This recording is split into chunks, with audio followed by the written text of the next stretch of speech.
এই ধরনের paper unfold animation কিভাবে তৈরি করব আফটার ইফেক্টে চলুন দেখে নিই। প্রথমে আমরা সবগুলো অ্যাসেট আফটার ইফেক্টে ইম্পোর্ট করব।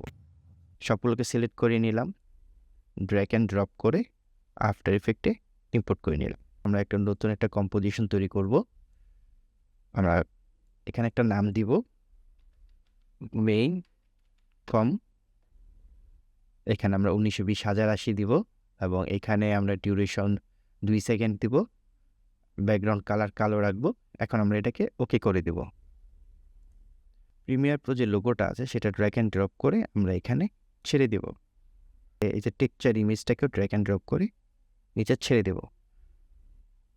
এরপর লোগোটাকে সিলেক্ট করে আমরা কিবোর্ডের এস প্রেস করব, তাহলে স্কেল বের হয়ে আসবে এবং স্কেল দিয়ে আমরা এটাকে একটু ছোট করে নেব। আরেকটু ছোট করে নিলাম এবং এইখান থেকে যে পেপারটা আছে সেটাও আমরা এস প্রেস করব। তারপর এটাকে আমরা একটু ছোট করে নেব। এরপর পেপার টেক্সচারটাকে সিলেক্ট করে আমরা ট্র্যাক মেটে যাব। ট্র্যাক মেটে গিয়ে এখান থেকে আলফামেট যেটা আছে সেখানে ক্লিক করে দেব।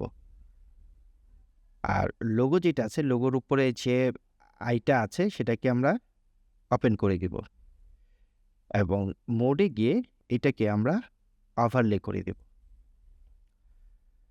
দুইটাকে সিলেক্ট করব। এই দুইটাকে সিলেক্ট করে রাইট বাটন প্রেস করব এবং এখানে লেখা আছে প্রি কম্পোজ, এখানে ক্লিক করব।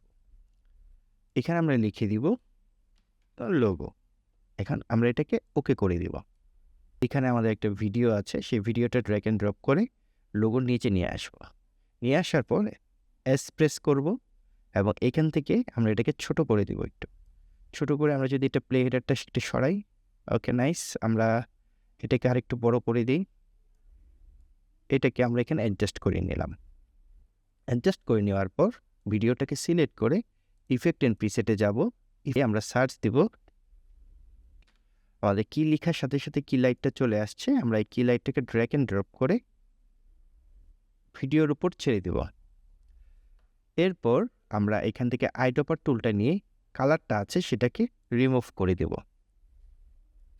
রিমুভ করে দেওয়ার পর এখন আমরা যে কাজটা করব, ভিডিওটাকে সিলেক্ট করে এখান থেকে ট্র্যাক মেটের যে অপশনটা আছে সেটাকে আমরা আলফা মেট করে দেব। এখন আমরা এই দুইটাকে সিলেক্ট করে রাইট বাটন প্রেস করব। রাইট বাটন প্রেস করে আবার এটাকে প্রি কম্পোজ করব এবং এখানে একটা নাম দিতে পারি। এটা নাম দিলাম আমরা টু গ্রিন এবং এটাকে আমরা ওকে করে দিলাম। ওকে করে কন্ট্রোল ডি দিয়ে এটাকে কপি করব। কপি করে আমরা এটাকে একটু নাম দিয়ে দিই, রিনেম করে এটাকে আমরা টু দিই। ওকে। এবং প্রজেক্টে গিয়ে লোগো যে প্রি কম্পোজ আছে সেটাকে ড্র্যাগ অ্যান্ড ড্রপ করে নিচে ছেড়ে দেব এবং উপরে যে কপি করেছিলাম গ্রিন টু সেটাকে সিলেক্ট করে আমরা আবার কি লাইটটা দিয়ে ড্র্যাগ অ্যান্ড ড্রপ করে এখানে ছাড়বো এবং এটাকে কি লাইটে দিয়ে আমরা উপরে যে গ্রিনটা আছে সেটাকে রিমুভ করে দেব। লোগোটাকে সিলেক্ট করে আমরা ট্র্যাক মেটে সিলেক্ট করব। ট্র্যাক মেটে সিলেক্ট করে এখানে অপশন আছে আলফামেটে আমরা ক্লিক করে দেব। এখন আমরা দেখতে পাচ্ছি এখানে একটা পেপার অ্যানিমেশন হয়ে গেছে। প্রজেক্টে গিয়ে এখন এইখান থেকে আমরা ব্যাকগ্রাউন্ড যে ইমেজটা আছে সেটাকে নিচে ড্র্যাগ অ্যান্ড ড্রপ করব। করে এইটাকে আমরা আর দিব রোটেশন এবং এটাকে 90 ডিগ্রি করে দেব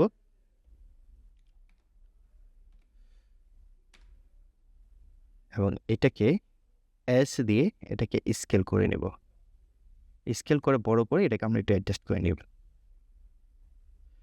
অ্যাডজাস্ট করার পর আমরা এখান থেকে পি প্রেস করব। তারপরে এখানে যে টগল যে আইকনটা আছে সেখানে অল্টার প্রেস করে এখানে ক্লিক করব। তাহলে আমরা এক্সপ্রেশন পজিশনটা চলে আসবে এবং এখানে আমরা লিখে দিব ওয়ে গেল। ফার্স্ট ব্র্যাকেট আমরা এখানে 2 দিব, কমা এবং 10 দিয়ে আমরা যদি এখন এটাকে প্লে করি তাহলে আমরা দেখতে পারবো পিছনে ব্যাকগ্রাউন্ডটা মুভমেন্ট হচ্ছে। আমাদের এখানে হাফ টোন একটা ইমেজ আছে সেটাকে আমরা ড্র্যাগ অ্যান্ড ড্রপ করে ব্যাকগ্রাউন্ডের উপরে রাখবো এবং এটাকে আর যে রোটেশন দিয়ে এটাকে আমরা 90 ডিগ্রি করে নেব এবং এস প্রেস করব এবং স্কেল দিয়ে এটাকে আমরা বড় করব। বড় করে এটাকে আমরা একটু পজিশন করে নিব, অ্যাডজাস্ট করে নিলাম। করার পর এখন হাফ টোন যেটা আছে সেটাকে আমরা মাল্টিপ্লাই করে দেব। মাল্টিপ্লাই করার পর এখন আমরা টি প্রেস করব এবং এটার অ্যাপাসিটি ভ্যালুটা আমরা কমিয়ে দিব। কমিয়ে আমরা 30 করে দিব। ওকে? এরপর উপরে যে 3টা লেয়ার আছে সিলেক্ট করে আমরা রাইট বাটন ক্লিক করব। ক্লিক করে এটাকে আমরা প্রিকম্পোজ করব। আমাদের প্রিকম্পোজই নাম থাকবে। এখন আমরা এটাকে ওকে করে দেব। প্রিকম্পোজটাকে সিলেক্ট করে আমরা এখন আর প্রেস করব। আর প্রেস করে টুগল আলফাতে ক্লিক করব। তাহলে আমাদের এখানে একটা কিফ্রেম বসবে এবং এখানে এসে আমরা রোটেশনটাকে 4 করে দেব এবং এই দুইটাকে সিলেক্ট করে আমরা F9 প্রেস করব। তাহলে ইজ হয়ে যাবে। টুগল যে আইকনটা আছে এখানে মাউসটা রেখে আমরা অল্টার প্রেস করে এখানে ক্লিক করব। ক্লিক করার পর আমাদের আইকনটা আছে এখানে আমরা ক্লিক করব। এরপর এখানে প্রপার্টি থেকে আমরা যাব লুপ আউটে ক্লিক করার পর এখান থেকে আমরা এগুলোকে ডিলিট করে দিব। আমরা লিখে দিব পিং পং। আমরা যদি আরেকটু প্লে করি তাহলে আমরা দেখতে পারবো যে কন্টিনিউয়াসলি লোগোটা যেমন মুভমেন্ট হচ্ছে এবং পিছনে যে ব্যাকগ্রাউন্ডটা আছে সেটাও কিন্তু মুভমেন্ট হচ্ছে।